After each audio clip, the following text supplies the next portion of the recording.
2 দিন আগে বৃষ্টি হওয়ার পরে খামারের ভিতরে বহুত বড় একটা দুর্যোগ চলে আসছিল। তো হঠাৎ করে মুরগি ঝিমানো শুরু হয়েছিল। পরে যেহেতু আমি নতুন খামারি, তো আমি কি করলাম, সবগুলা মুরগি মানে রোগে ঝুঁকিপূর্ণ অবস্থায় যখন চলে যাচ্ছিল, তখন আমি এগুলা সব বাজারে নিয়ে বিক্রি করে দিচ্ছি। এখন ডিমের মুরগি শুধুমাত্র এখানে 40টা রাখছি। তো বাকি যে মুরগিগুলা সবগুলা কিন্তু আমি বাজারে বিক্রি করে দিচ্ছি। উদ্দেশ্য হলো, যেহেতু আমি নতুন খামারি, এখন যদি আমার খামারে বড় ধরনের দুর্যোগ চলে আসে, আমি কিন্তু এই মুরগিগুলা কিন্তু বাঁচাইতে পারবো না। হচ্ছে যে আমার সবগুলা চালান কিন্তু হাত ছাড়া হয়ে যাবে, এই জন্য আমি সব বিক্রি করে দিছি। তো এখানে কিন্তু 200-র উপরে মুরগি আছিল। আপনারা যারা আমার ভিডিও আগের থেকে দেখছেন তারা জানেন যে, আর হচ্ছে এখানে একদম মুরগি আমার ডিম পাড়ার পরে যে বাচ্চাগুলা ফুটাইছি, এখানে আবার আছে 100 দেশি মুরগির বাচ্চা। তো আমি কিন্তু এখানে ঘরটাও তৈরি করলাম। এই যে দেখেন, এই ঘরটা তৈরি করতে আমার 5-7 হাজার টাকার মতো খরচ হয়েছে, যেহেতু আমার টিনগুলা ভাঙ্গারি দোকান থেকে কিনছি। আর হচ্ছে এই যে বাকি যে কাঠগুলা, এগুলো আমার আগের থেকেই ছিল।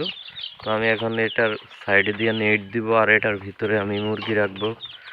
হচ্ছে মানে এখন যেই ফেব্রুয়ারি আর হচ্ছে মার্চ, এপ্রিল, এই 2-3টা মাস কিন্তু মুরগির খুবই রোগ ব্যারাম আসে। ওয়েদার চেঞ্জ হয়, ওই চেঞ্জ হওয়ার পরে বৃষ্টি আসে। বৃষ্টি আসলে মুরগির ঠান্ডা লাগে, ঠিক আছে। ঠান্ডা লাগলে মুরগি কিন্তু ঝুঁকিপূর্ণ হয়ে যায়। মুরগি মেন হচ্ছে ঠান্ডা।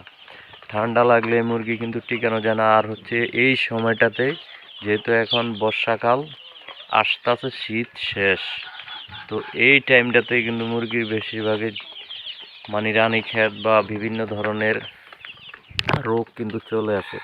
তো যেহেতু আমার এখনও মানে পুরোপুরি এক্সপিরিয়েন্স হয় না মুরগির উপরে, যেহেতু আমি 4টা দিয়ে 200+ করছিলাম, ঠিক আছে। এখন আমি যে করছি 200+, তো দেখা যাইতেছে আমার খামারে যদি বড় ধরনের দুর্যোগ চলে আসছিল, তো আমি যদি সাথে সাথে এগুলা বাজারে যদি বিক্রি করতাম, নাহলে কিন্তু আমার চালান যদি সব মুরগা মানে পটাপট যদি সব মুরগি যদি মারা যাইতো, তাহলে কিন্তু আমি এই মুরগিগুলো কিন্তু টিকাইতে পারতাম না, ঠিক আছে। এই যে দেখেন ওষুধের অবস্থা, এই যে আমি এতগুলো ওষুধ কিনছি মুরগি, তারপরও মানে মুরগিকে খাওয়াইতে খাওয়াইতে মুরগি কিন্তু পরে আমার মাথায় আসলো যে না, আমি মুরগিগুলা সব বিক্রি করে দিই, ঠিক আছে। এখন মুরগিগুলা সব আমি বিক্রি করে দিছি। ডিমের মুরগি অনলি রাখছি 40টার মতন। তো এগুলা কিন্তু মেশিনে বসাইতেছি। আর হচ্ছে এই যে দেখেন ডিম, এগুলো কিন্তু প্রত্যেক দিনে ডিম পাড়ে মুরগি। এই যে এখানেও ডিম আছে প্রায় 30টার মতো হবে। আর হচ্ছে মেশিন 2টা চলতেছে বাড়িতে। তো মেশিন 2টা চলতেছে, আর এখানেও বাচ্চা আছে। তো এখন বিষয় হচ্ছে, আপনারা যারা নতুন খামারি, ঠিক আছে, নতুন খামারি, তারা কিন্তু এত বড় ঝুঁকি নেবেন না, ঠিক আছে। মুরগি এটা হচ্ছে একটা কাঁচা মাল। এই কাঁচা মালটা কখন আপনার ক্ষতি হয়ে যায় কোনো গ্যারান্টি নেই, ঠিক আছে। এটাকে আপনি মানে এত বড় সিকিউরিটি দিতে পারবেন না। আপনার হচ্ছে যখন খামারে মুরগি বাড়তে থাকবে, তো 3 থেকে 4 মাস করে আপনারা সোজা বিক্রি করে দেন, আবার নতুন করে বাচ্চা উৎপাদন করে আবার বিক্রি করে দেন, ঠিক আছে। আপনি চাইবেন যে 500-1000 বানাইবেন, কন্টিনিউ খামারে আপনার থাকবে মুরগি। তো এভাবে কিন্তু হয়তো বড় ধরনের ঝুঁকির ভিতর আপনি পড়তে পারেন। তো আমার দিক থেকে আমি বলবো যে এভাবেই সবচেয়ে ভালো হয়। যে আপনি কি করবেন, মুরগি যখন একটু বাড়বে তখন এই মুরগিগুলো বিক্রি করে দেবেন, ঠিক আছে। যেহেতু আমি যদি এই মুরগিগুলো না বিক্রি করতাম, তাহলে আমার কিন্তু এই যে দেখেন কতগুলো ওষুধ কিনছি, না বিক্রি করলে হতেও পারে আমার খামারে যে দুর্যোগটা আসছিল, যদি আমার সবগুলো মুরগি মারা যাইতো, তাহলে আমার আর কিছুই করার থাকতো না। খালি মনে করেন নাকি আফসোস করতাম, আফসোস করলে তো আর কিছু হইতো না। এখন আমার তো সর্বশেষ টাকার দরকার, যেহেতু আমি খামারি, টাকার দরকার, আমি টাকা হাত করে ফেলাইছি, কাহিনী শেষ, ঠিক আছে।